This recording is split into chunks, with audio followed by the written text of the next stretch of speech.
It's one of the most famous and spookiest movies of all time, surrounding a random family, focused on their adorably scared little daughter, Carol Ann.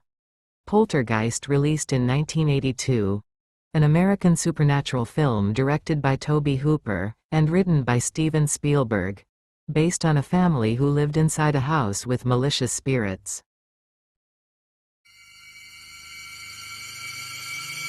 It starts on February 3, 1958, with a man named James Herman who lived in Long Island, New York. Yes, same region as Amityville. Decades before Ronnie DeFeo murdered his family, James got a telephone call at work from his wife, Lucille. She said their teenaged children, Jimmy and Lucy, heard popping noises around the house. When James got home, his family got up the courage to explore. They found uncapped bottles in different rooms. One of them, from a small vial of holy water. No information was given on the bottles. If I were to interview the family, my question, were the bottles already in the house? Since it wasn't mentioned, my assumption is, yes they were. Herman was a skeptic. Told his family to stay calm and not tell anyone about the caps. Fear of gossip in the 1950s. Long before today, when everything must be shared on social media. Back then, things were kept quiet from nosy neighbors. Herman said, was probably some rebellious teenagers, not a poltergeist, broke in and popped some bottle to scare us. A ridiculous thought. Rationality of a scared mind. Then, 5 days later, the popping bottles returned, and again the next day. The whole time, Herman told his family to stay silent. Not long after, James witnessed the bottles. They moved in the bathroom. While staring into the mirror, he saw movement. Looked down as a bottle slid along the countertop. Now he was scared too. So, what did James do? Called the police. I really wish that 911 call was available for us to hear. The officers arrived. You may think, oh, it's just like the mechanic. Minute you arrive, everything's fine again. Nope. The bottles popped when the cops were inside the house. Led to a full investigation, with experts being brought in. Tests done to rule out radio transmissions and electric disturbances. Didn't work. This led to February 17, 1958, when the priest arrived. Someone leaked the event, maybe a cop or the priest. They shared the story with reporters. Articles were written on the ghostly phenomenon, including one in the Popular Life magazine, titled, House of Flying Objects. Fame didn't embarrass the poltergeist. It motivated it, and the activity continued.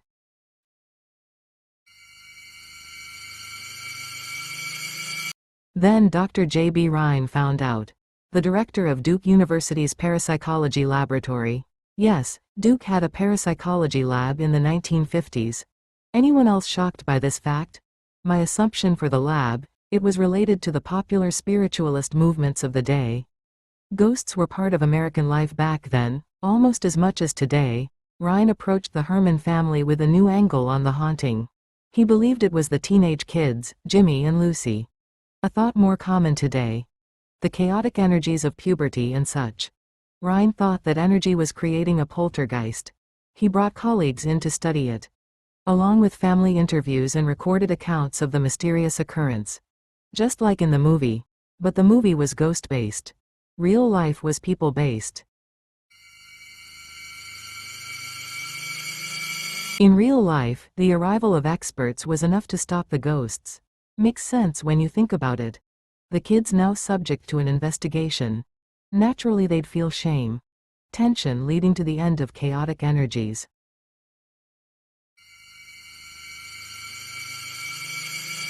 All in all, there were 70 reports of unusual activity from February 3 to March 10, 1958, along with the first movie about 24 years after the event.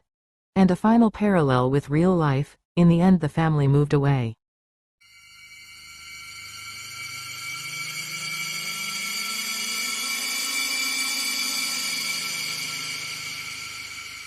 Four cast members died during and soon after the filming of the series. The majority of the fuel for the alleged curse stems from the deaths of multiple cast members. In total, 4 cast members died during and soon after the filming of the series. 2 of these tragic deaths were highly unexpected and puzzling, leading many fans to speculate on the trilogy's eerie implications. Heather O'Rourke.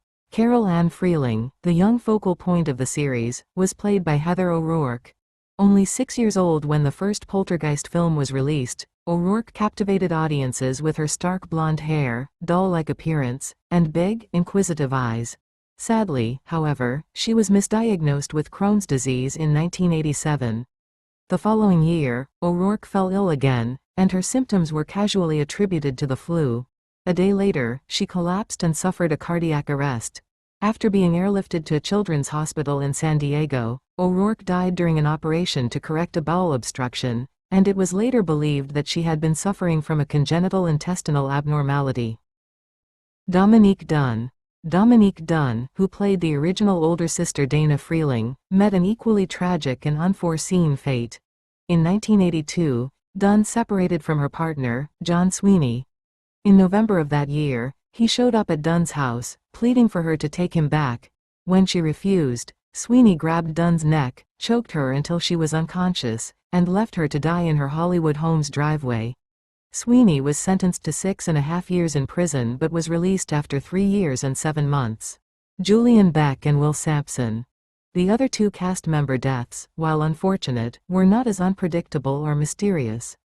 The evil preacher Cain from Poltergeist 2 was played by Julian Beck. In 1983, Beck had been diagnosed with stomach cancer, which took his life soon after he finished work on the second installment of the series. The same film was met with further tragedy, after Will Sampson, who played Taylor the Native American shaman, died after undergoing a heart-lung transplant, which had a very slim survival rate.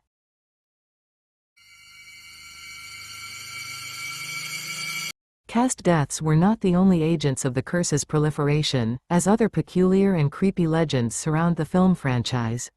Jo Beth Williams, who played Mom Diane Freeling in the first 2 films, claimed that director Spielberg insisted on using actual human skeletons as props in an attempt to save money.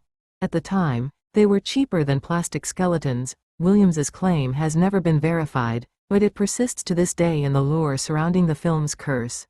Finally, in an effort to further creep out everyone involved, Sampson, the real-life medicine man who passed away due to circumstances mentioned above, performed an authentic exorcism after shooting wrapped up one night.